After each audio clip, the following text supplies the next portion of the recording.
Gabigol tá pedindo, Gabigol tá pedindo, Gabigol tá pedindo, tocou pro Gabigol, bateu, olha o gol, olha o gol, olha o gol, olha o gol. Então é aquela pressão dos dois lados na arbitragem pra frente, Pedro. Alguém tem razão? Você. Quando diz que ninguém tem razão. Exato. Sabe por quê, Dani? É muito bonita. É muito bonito o post do Dunst, né? Advogado, vice-presidente jurídico e geral do Flamengo. Muito bonito. Tem até um dom ali de... Parece que ele está lecionando, né? Quando acontece isso, só tem uma coisa. Só que é bom lembrar, é uma prática do Rodrigo. O Rodrigo acaba sendo meio que um porta-voz da torcida oficial em redes sociais. Mas é o mesmo Flamengo que no início da pandemia ia com 50, 60, 70 pessoas para o Maracanã e tinha dirigente, vice-presidente, xingando o juiz e pressiona e vai para tudo. Acontece em tudo que é lugar. O que acontece? Como é que o Pascoal fala? Para frente mente? É para frente mente. É a pressão para frente. É o presidente do Atlético fazendo uma pressão de olho nos próximos jogos. É o Sete Câmara, conselheiro, né? Ex-presidente fazendo uma pressão para os próximos jogos. É o Dunst se posicionando para o Flamengo não deixar de pressionar também. Como diria o professor mestre Paulo Calçade, eu não entro nessa. Isso aí não me pega. Não é isso aí que fulano tá certo, ele tá certo, tem que perder. Não, isso é uma grande palhaçada. É o grande circo do futebol brasileiro.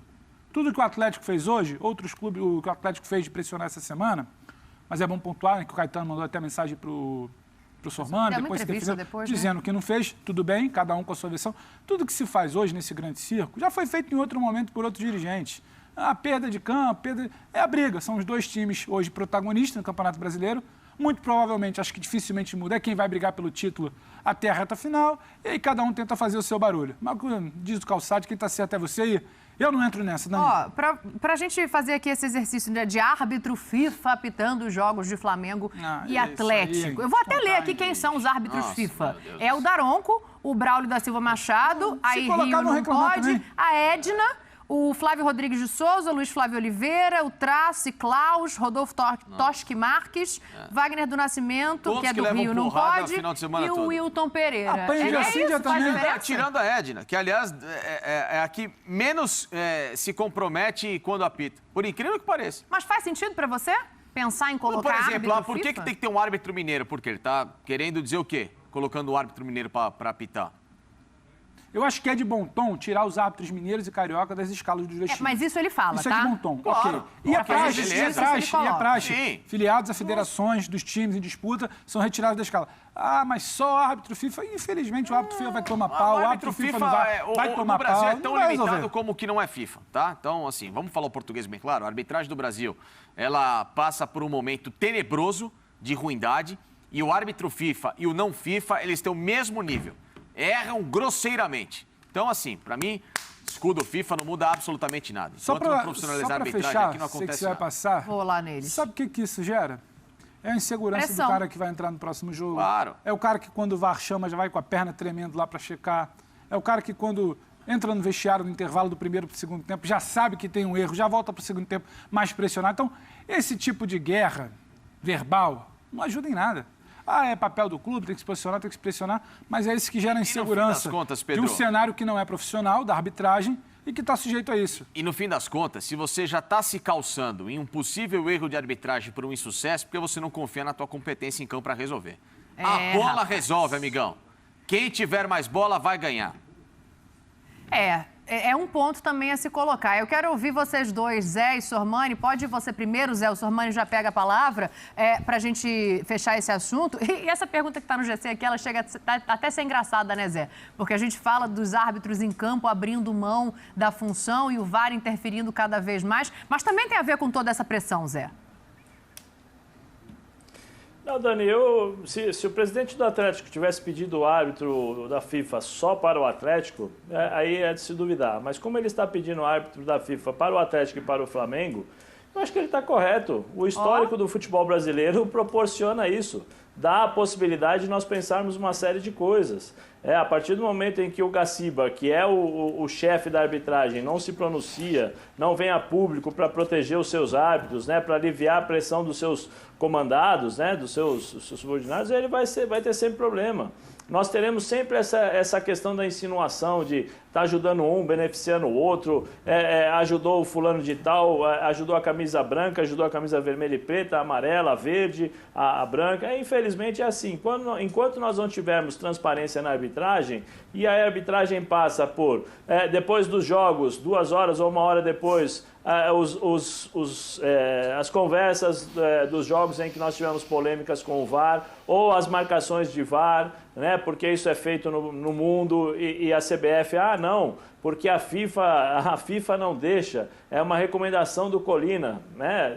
Já escutei tantas coisas, mas a Conmebol acaba os jogos da Conmebol, 2 horas depois as transmissões, os debates estão ali no site da Conmebol, então, ou seja, a transparência, todo mundo sabe o que está acontecendo. Os árbitros, acabando os jogos, o repórter ou o árbitro vira público e fala assim, olha, aconteceu isso, o que o senhor falou? O que o senhor pensou? Olha, eu pensei ali que foi um carrinho, a bola bateu, não bateu, a minha conversa com o VAR foi assim, né? Para justamente tirar o peso dessas pessoas que são seres humanos, que a cada dia e a cada jogo são mais pressionados. Né? E o jogo evolui, a velocidade evolui, e o Gaciba, como responsável, tem que tirar o peso das costas desses árbitros.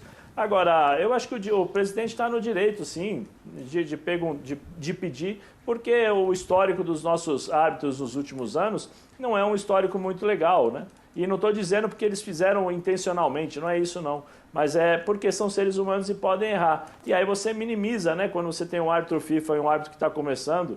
Eu acho que o árbitro FIFA tem mais experiência, o árbitro FIFA sabe levar determinados jogos, como tem árbitros FIFA que também não sabem, mas na grande maioria tem uma certa experiência a mais que pode utilizar num jogo grande, como um árbitro que está começando. Por exemplo, esse árbitro que apitou o jogo do Atlético Mineiro, para mim, ele é horroroso. Eu não gosto dele. Eu acho que em todos os jogos que ele apita, ele sempre cria confusão.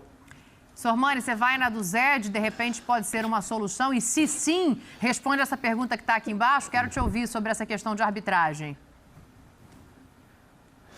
Olha, Dani, eu acho o seguinte, quando você tem uma final de Champions League, uma final ou um jogo importante da Premier League ou do campeonato italiano, espanhol, você coloca sempre os melhores árbitros. E esse momento agora que está afunilando o campeonato e 2 times estão brigando pelo título, Flamengo e Atlético, eu concordo com o Zé.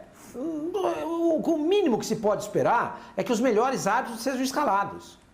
Entendeu? Se esses caras são árbitros FIFA, é porque a Comissão Nacional de Arbitragem, usando seus critérios, que eu não sei quais são, entenderam que esses árbitros são os melhores.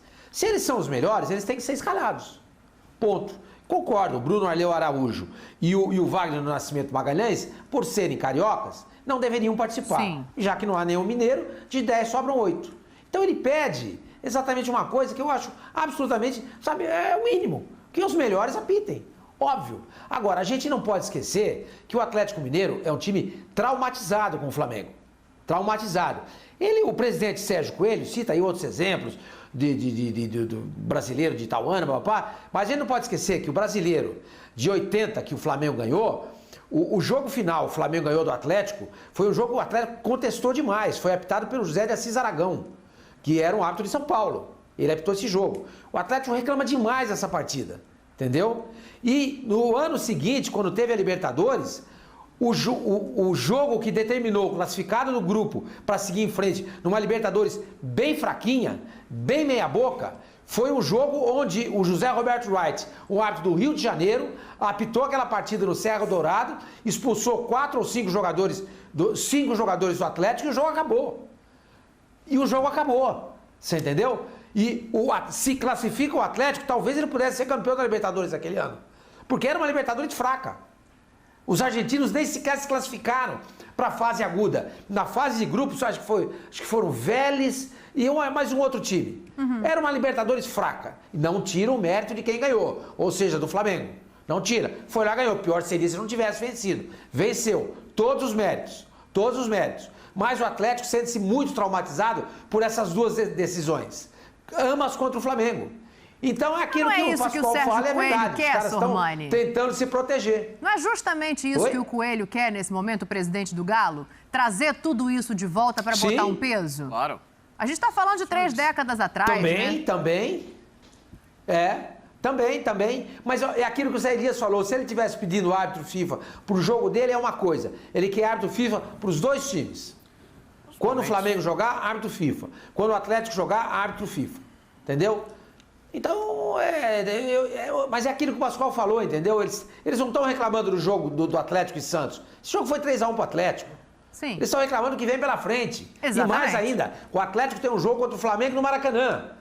Que lá, muito provavelmente, vai ter 65 mil pessoas no Mário Filho, que é o nome do estádio, não é? Então, tá jogando pra frente. Tá tentando pressionar a arbitragem, como falou bem o Pedro. Quer fechar esse assunto? A gente vai falar mais do Coelho aqui, da declaração do Mecenas. As pessoas, quando vão a público com essas declarações, elas perdem a razão quando vêm com esses discursos de 30, 40 anos atrás, porque naquele jogo, tudo bem, você joga a pressão pro jogo seguinte, mas o discurso se resumiria em simples. Olha, eu como um postulante ao título e prezando pela lisura da competição, que daqui para frente, nos jogos mais pesados, envolvendo Atlético e Flamengo, os melhores árbitros sejam escalados. Ponto final, acabou. Ele coloca uma outra questão. Pacica. E fala, Sormani, que eu quero botar um outro trechinho dessa entrevista do Sérgio Coelho aqui, mas fala.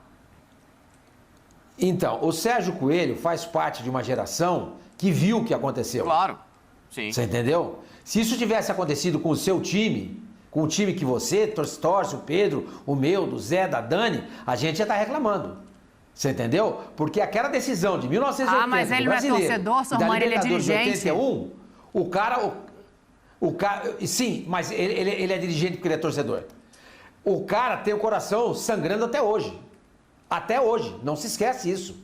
Não se esquece isso. Então eu não tiro a razão dele quando ele fala isso. Eu não tiro de jeito nenhum. Sim, mas nesse momento... Aí eu tiro, porque ele pode... Óbvio que ele é torcedor, mas ele no papel de dirigente, ele não pode se portar como mas torcedor. nem misturar as situações, entendeu? É isso que eu falo. É um momento de equilíbrio. Você não pode trazer um sentimento de arquibancada passional até para você não desestabilizar psicologicamente a sua equipe. Jogando uma pressão no Atlético de tipo, pô, os caras vão roubar a gente, porque a gente é sempre roubado, porque não sei o quê. Não dá, pera um pouquinho. Joguem, tranquilidade. Pessoal, deixa que eu resolvo lá, vou colocar juiz, que nesse momento é o mais preparado para o assunto, e você dê a tranquilidade. Não traga uma passionalidade excessiva e uma pressão ainda maior para um time que nesse momento precisa de pés no chão. Falando em pés no chão, tem um outro trecho da entrevista. Bota na tela aí pra gente, por favor, para eu ler as aspas. Que ele fala sobre a possibilidade do Atlético estar onde está, né? Se não tivesse participação dessas pessoas, investidores, ele está se referindo, o Galo estaria hoje entre os clubes com os maiores problemas financeiros do Brasil. Não estranhem, mas o Atlético estaria nesse ano na 2ª divisão. Tinha caído...